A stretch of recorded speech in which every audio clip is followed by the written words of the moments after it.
الحمد لله نحمده ونستعينه ونستغفره ونؤمن به ونتوكل عليه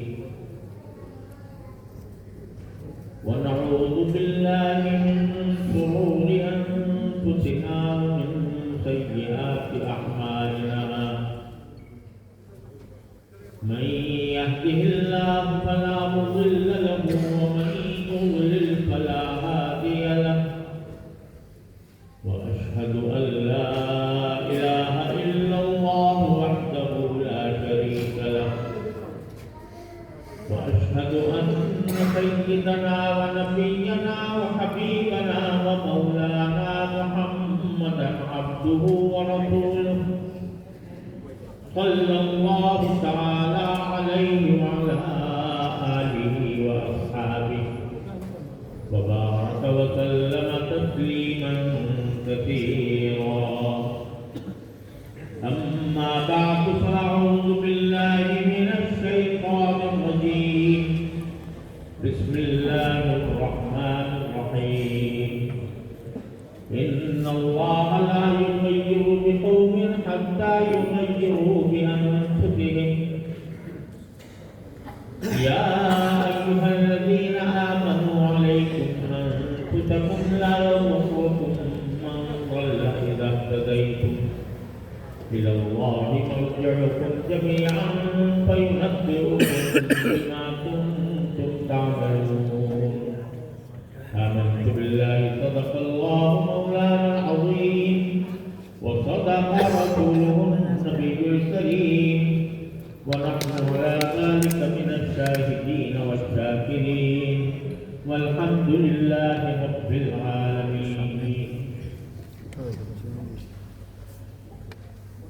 میرے محترم بزرگوں اور دوستوں، السلام علیکم ورحمۃ اللہ تعالی وبرکاتہ. وعلیکم السلام ورحمۃ اللہ وبرکاتہ. یہ میری بہت خوش نصیبی ہے کہ آج اس شہر میں آپ حضرات سے ملاقات اور آپ سے کچھ بات کرنے کا موقع اللہ تبارک و تعالیٰ نے عطا فرمایا.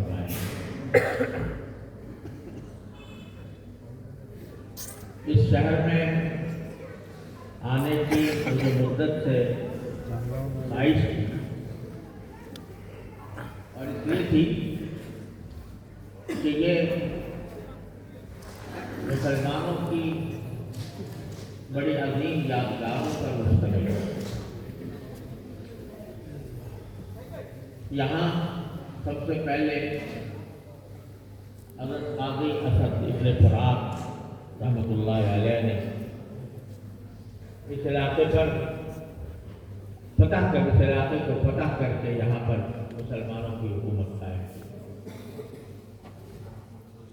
اور تقریباً 300 سال تک مسلمانوں نے یہاں پر بڑے جاہ و جلال کے ساتھ اور بڑی شوکت کے ساتھ اسلامی معاشرہ قائم کیا، اسلامی تہذیب جاری کی اور لوگوں کو اسلام کی عظیم تعلیمات سے آگاہ کیا اور یہاں کے ماحول کو یکسر طور پر بدل دیا. اس لیے جہاں جہاں مسلمان گئے حضرات صحابہ کرام رضی اللہ تعالیٰ عنہ یا صحابہ کرام کے شاگرد یا ان کے شاگرد،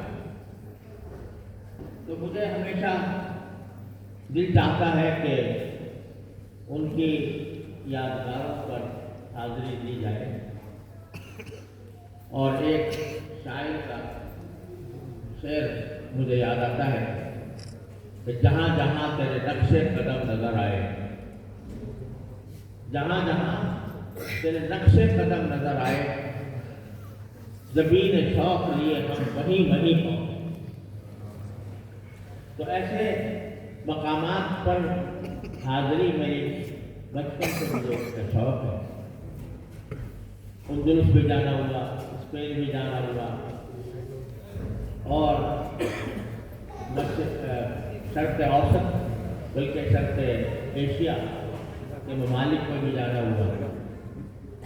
یہ جزیرہ سسلی ایسا تھا، اس کا پرانا نام ہے سکلیہ، عربی زبان میں اس کو سکلیہ کہتے ہیں، اصل نام اس کا ہی، بعد میں اس کو سسلی کہا جاتا ہے. تو یہاں حاضر کی میری خواہش تھی.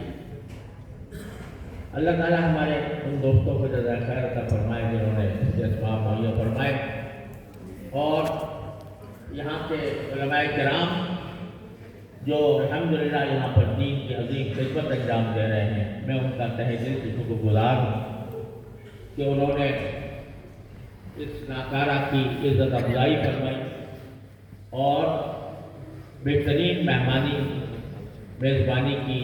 اللہ تعالیٰ ان کو دنیا و آخرت میں اس کی جزا عطا فرمائے. اور یہ سن کر مجھے اور زیادہ مسرت ہوئی کہ بیشتر حضرات جو یہاں پر مساجد میں دین کی خدمت انجام دے رہے ہیں ان کا تعلق بنگلہ دیش سے. میں بنگلہ دیش کے ایک چپے میں گیا ہوں. بنگلہ دیش کا کوئی شہر ایسا نہیں ہے جہاں پر مجھے جانے کا اتفاق نہ ہو. اور آج ماشاءاللہ آپ کا جو جوش و خروش مجھے نظر آ رہا ہے تو مجھے بنگلہ دیش کی یاد دلا ہے، کیونکہ بنگلہ دیش میں جب بھی کبھی جانا ہوا تو ہفتے نظر تک آدمی تھے اور بڑے جوش و خروش کے ساتھ تھے.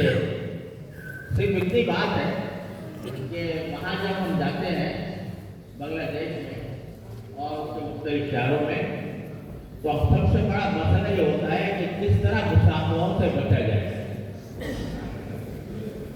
وہاں پر مسافروں کا اتنا شوق ہے کہ اس کی وجہ سے بعض اوقات بڑی پریشانی لاحق ہے.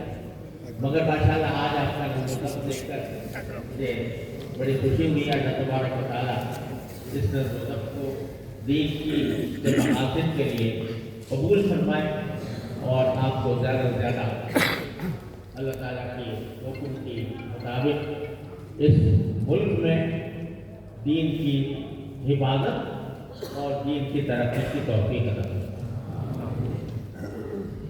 میں آپ حضرات سے اس مختصر وقت میں کیا عرض کروں؟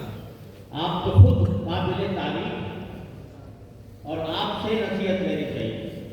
یہاں جو علماء کرام کام کر رہے ہیں، مجھے بتایا گیا کہ یہاں اس شہر میں 14 مسجدیں ہیں. اور کسی وقت کوئی وقت ایسا تھا کہ یہاں نہ کوئی مسجد تھی، نہ کوئی مصلی تھا، نہ نماز پڑھنے والے تھے. بلکہ ایک وقت ایسا گزرا ہے اس شہر کے اوپر اور اس ملک کے اوپر کہ جب مسلمانوں کو زبردستی عیسائی بنانے کی کوشش کی جاتی تھی. جو عیسائی نہیں بنتا تھا اس کو جلا وطن کر دیا جاتا تھا، باہر بھیج دیا جاتا تھا.